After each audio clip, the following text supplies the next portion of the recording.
Se você pegar qualquer livro da nossa área da computação e estudar o que é um array, e depois você abrir lá o seu código, a sua ideia, em JavaScript ou em Python e tentar colocar em prática o que você estudou, vai ficar muito claro que ou o livro, ou JavaScript ou Python estão mentindo pra você. Um dos dois não tá contando a verdade. Nesse vídeo, a gente vai olhar uma linguagem de verdade, que é Rust, uma de mentira, que é JavaScript, e ver por que um array em Rust é um array e por que o array em JavaScript é uma mentira. E, gente, eu trabalho com JavaScript, eu tenho lugar de fala pra falar mal. Bom, primeiro pra gente ver quem tá certo e quem tá mentindo nas linguagens, a gente precisa aqui concordar numa definição formal de o que é um array. Tradicionalmente falando, um array vai ser um espaço contíguo na memória, em que as coisas estão sequencialmente, uma do lado da outra, não tem nada na memória entre esses itens no array, e dado que a gente alocou esse espaço contíguo, a gente vai saber onde todos os itens do array estão em memória, de modo que eu consiga acessar qualquer um desses itens de maneira imediata. Então imagina o seguinte, isso daqui é a nossa memória. Cada um desses quadradinhos pode estar representando, sei lá, 8 bytes, enfim, não importa. E eu quero alocar um espaço para armazenar um array. Qual que é o detalhe importante aqui? Imagina que eu inicializo um array aqui. Ok, esse meu array tem um elemento, esse um elemento cabe aqui nesse espaço da memória, mas imagina que eu quero armazenar um segundo elemento. Tanto à esquerda quanto à direita eu não tenho mais espaço. Ou seja, para armazenar um segundo item, eu teria que desse item aqui apontar para um segundo item. Bom, e aí deixou de ser um array, isso aqui é uma linked list, não é mais um array. Então quebrou totalmente, né? Eu não posso alocar em qualquer espaço vazio na memória. Eu preciso alocar o meu array num espaço da memória que eu vá conseguir armazenar os itens do array continuamente, né? Um do lado do outro. Porque das propriedades do array, se a gente estiver falando de um array tradicional, tem duas que são muito importantes para performance. Eu preciso que a minha leitura, caso eu já saiba onde o elemento está, seja em odd 1. Se eu souber a posição do elemento, eu preciso saber encontrar ele imediatamente. E se eu não tiver eles de forma sequencial na memória, se eu tiver eles dessa forma aqui, de linked list, eu não consigo encontrar o elemento imediatamente, porque eu sei a posição do meu primeiro elemento, só que como o segundo não está do lado do primeiro, eu preciso acessar o primeiro para ver onde é que está o segundo, para depois ver onde é que está o terceiro. Isso não é odd 1. Se eu tiver todos aqui em sequência e eu sei a posição do meu primeiro item, o primeiro item tá aqui no byte 0, o segundo item vai estar 8 bytes depois, o terceiro item 16 bytes depois, o quarto item 24 bytes depois. Então eu não preciso percorrer um por um para encontrar o meu quarto item. Se eu sei que eu quero o quarto e eu sei onde inicializa o meu array, eu só faço um offset de 48 bytes e eu encontro o meu quarto item em odd 1. Eu consigo encontrar imediatamente ele. E é claro, isso significa que eu também tenho uma modificação em odd 1. Se eu quero mudar o meu quarto item de um valor para outro valor e encontrar é imediato, né, alterar ele também é imediato. Vamos voltar aqui para o nosso exemplo da memória. Você percebe que a gente tem alguns espaços na memória que estão ocupados e alguns espaços que estão vazios. Existe um tamanho máximo aqui, né, de espaços vazios que a gente tem continuamente.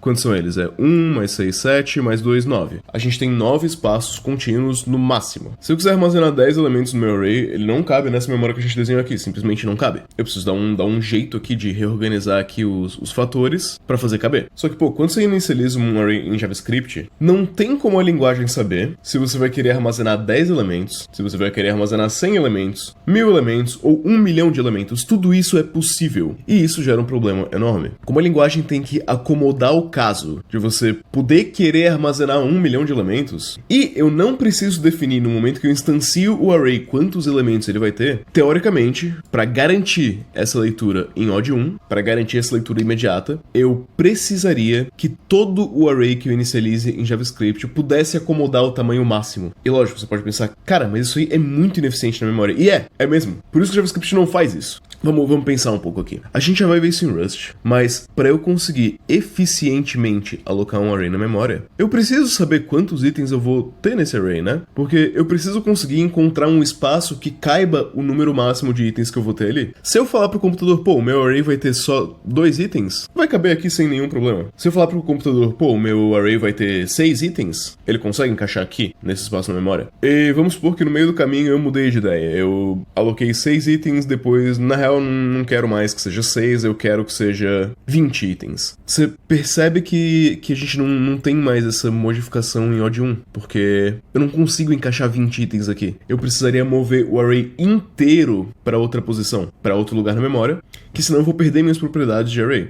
Então tá, então a gente explicou por que um array de verdade requer que eu estipule o tamanho dele em momento de criação, para ele conseguir me garantir essas propriedades aqui, né? Afinal de contas, ou ele vai me garantir isso daqui, ou todo array que eu iniciar vai consumir um espaço absurdo na memória e vai ser extremamente ineficiente, né? Um dos dois tem que ser verdade. E por isso que a gente pode dar um créditozinho pro nosso tão querido Python, né? Quando eu faço A igual isso daqui em Python não é um array, nem se chama array. Python tem uma certa teimosia, né, em chamar isso daqui de lista. E por que se chama de uma lista? Porque não é um array. Ele não respeita essas propriedades aqui de um array. Ele não se comporta como um array por debaixo dos panos. Você pode ir lá, ler a implementação de uma lista em CPython e você vai ver que não é um array. E tá tudo certo.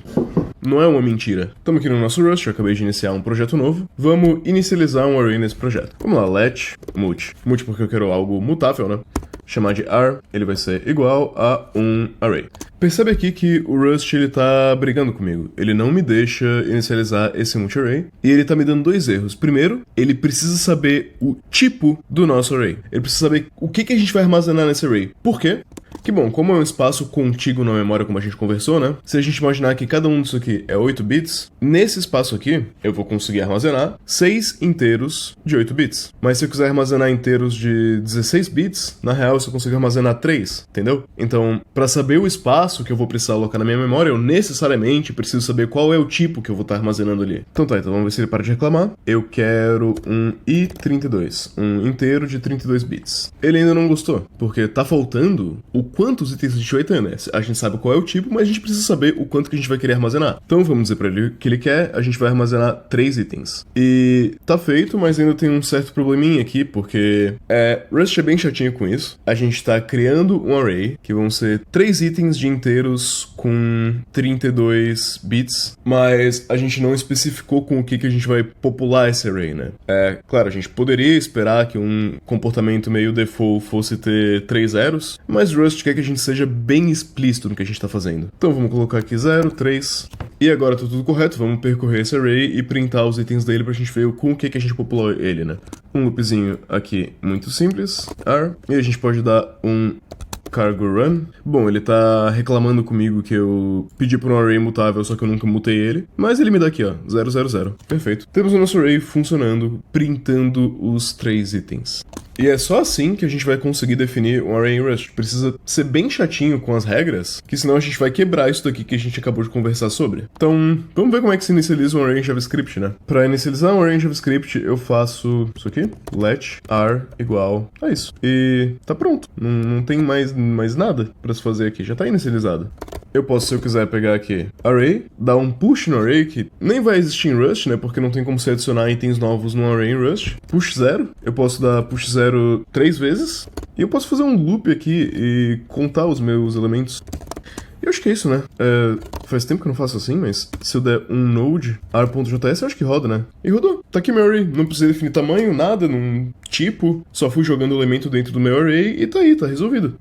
Por isso que isso daqui é uma mentira. Quando você vai olhar a implementação disso, não é um array. Pode ser que em algum momento lá dentro da memória tenha algum array, mas ele não é um array. Ele é uma combinação de array com outras gambiarras também. Né? Se fosse só um array, ele não ia permitir um push. E claro, tem mais um nível de complexidade aqui, que a gente tá falando de JavaScript, só que não necessariamente tudo implementado da mesma forma. Eu posso ter o array implementado de uma forma no Node, né? Eu posso ter implementado... Node V8, tô dizendo. Eu posso ter implementado de outra forma no ban. Saca, isso aqui é uma bagunça, isso aqui é uma abstração em cima de uma abstração, e o que a gente chama de array, na real, é só uma lista meio tanto faz. Eu poderia agora rodar um benchmark para te mostrar a diferença nas velocidades de acesso nos itens num array em JavaScript, num em Rust, mostrar um node, um ban, ver qual vai ser a performance, só que você já sabe qual vai ser a resposta. Você não, nesse ponto do vídeo não é para você ter a menor das menores dúvidas de que manipular arrays em Rust vai ser muito mais rápido que em JavaScript. Não é pra ter a menor dúvida sobre isso. E vai, pelo menos a gente precisa dar um crédito aqui pro Python que isso daqui, se eu quiser definir, né, eu defino como lista mesmo. Que Python sabe que isso daqui é uma gambiarra. Esse canal não tem nenhum patrocínio. Boa parte dos conteúdos que eu apresento aqui eu aprendi primeiro no livro Entendendo Algoritmos, então eu vou deixar na descrição um link de afiliado para você comprar esse livro se você tiver interesse, e assim você vai estar contribuindo também com o canal.